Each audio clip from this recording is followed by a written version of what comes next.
Hey guys, so in this video I'm just going to go through the key studies in sociology for crime, and then in the future I'll do key study videos for any other topics that you want me to do, or I can do any other video relating to crime for sociology. So the first key sociologist is Merton, who believes that people engage in deviant or criminal behaviour because they're unable to achieve society's goals by socially approved methods. So they have to go against legitimate means to do this. For example, American culture is based largely on the American dream, which basically means a meritocratic society like America, where people from lower classes aim to work up the social ladder and gain success that way. However, this often causes a lot of strain because it's not as simple as that. And so this strain between desire for wealth and the inability to get them can cause anomie, which is just the breakdown of norms in society. So without these norms to regulate behaviour, people can turn to crime and try to gain these means through illegitimate means instead of legitimate. And so there's 5 ways people can respond to this strain, is what Merton figured out. The first one being conformity, so they just conform to society's social norms. Then innovation, which means to deviate against social norms. And then ritualism, which is the middle class deviating against social norms. And then retreatism, which means abandoning goals altogether. So an example of this is people who are homeless. And then rebellion, so people who reject social norms entirely. A criticism of Merton's study is because he's a functionalist. He believes in consensus in society. So he believed in the value consensus in America at this time, which meant he believed everybody wanted the same things. So everybody wanted to achieve success through legitimate means and work up the social class ladder. However, he didn't take into account the fact that not everybody has the same goals, and maybe not everybody wanted to do this. And also he often exaggerates crime of working class, as this is mostly a study based on them. So he's ignoring lots of other crimes such as middle class and white collar crime. The next key sociologist is Becker, who studied crime through an interactionalist perspective, which this just basically means he's studying the interaction between the person who commits the act and then those who react to it, so society generally. And so Becker argued that deviance is created by society, as it's subjective to where you are at that moment. So for example, how people react to it can depend on where you are or the time of day, etc. And so from this, Becker explored how people commit deviant acts, which can ultimately develop into a deviant career. So for example, if a young person commits a deviant act, they're instantly labelled as being deviant, and so this can change how the person is seen by agents of social control, so informally, such as family, or formally, such as the police, importantly.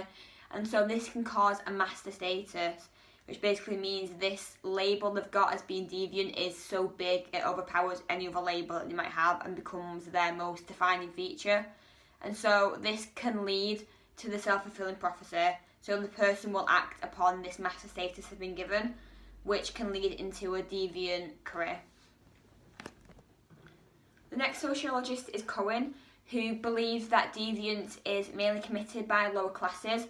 However, he criticised Merton's study as he focused on crime and deviance being mostly committed by individual people. However, Cohen saw it as being more in groups. And so he believed that not all crimes have an economic motive, and actually a lot of them are people of the working class acting out of frustration because they're rejecting mainstream values which they don't agree with, which we can see a lot in the education topic, and Willis's study also focuses on this. So Cohen says that working class boys face anomie, which again is this normlessness in society.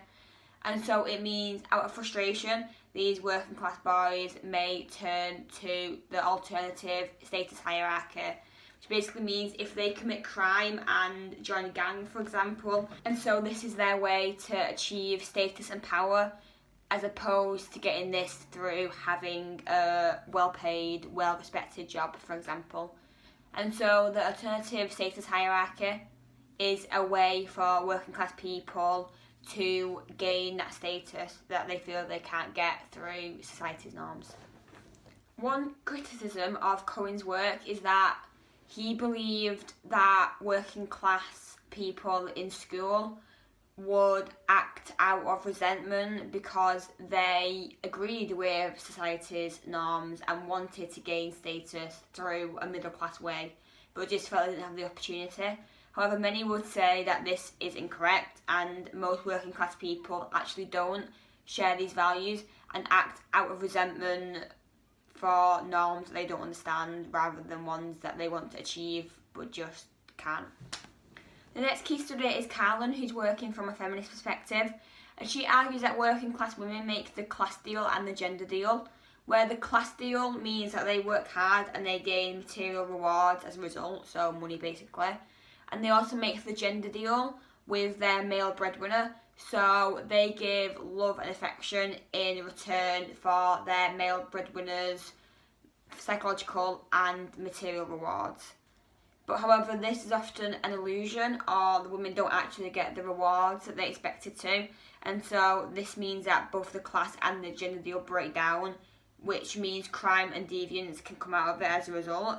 And because these women may lack legitimate means to gain their own rewards due to being working class and to being a woman, this can also cause crime because they might feel that they have nothing else to lose by committing crime or deviance. And Carolyn's study was unstructured interviews of only 39 women, which can often be seen as a criticism since the study was very small. Henderson also comes from a feminist perspective, and her study bases on the control theory, which means she believes women are controlled in a patriarchal society. So, for example, women are controlled from a young age. For example, the bedroom culture, where girls are taught to kind of stay in their room and not go outside because it's seen as dangerous. And then this continues when they grow up, as it's kind of seen as a problem if women go outside at night because they have a risk of male violence. And then women are controlled in the home through the possibility of male violence. And also in the workplace, women are controlled by authorities that are male dominated, as well as being controlled financially in the house with a male breadwinner. And this basically all means that in every aspect of life, women are controlled, so they don't have the opportunity to commit crime because they're being watched 24/7, so don't have the chance to break out of social norms. I hope you enjoyed this video, but please remember this is a very brief explanation on the key studies for crime, so I would suggest going on the AQA spec just to get the studies in more detail so you can understand them better for your exam, but this can hopefully outline it for you and give you a good understanding. So thank you for watching.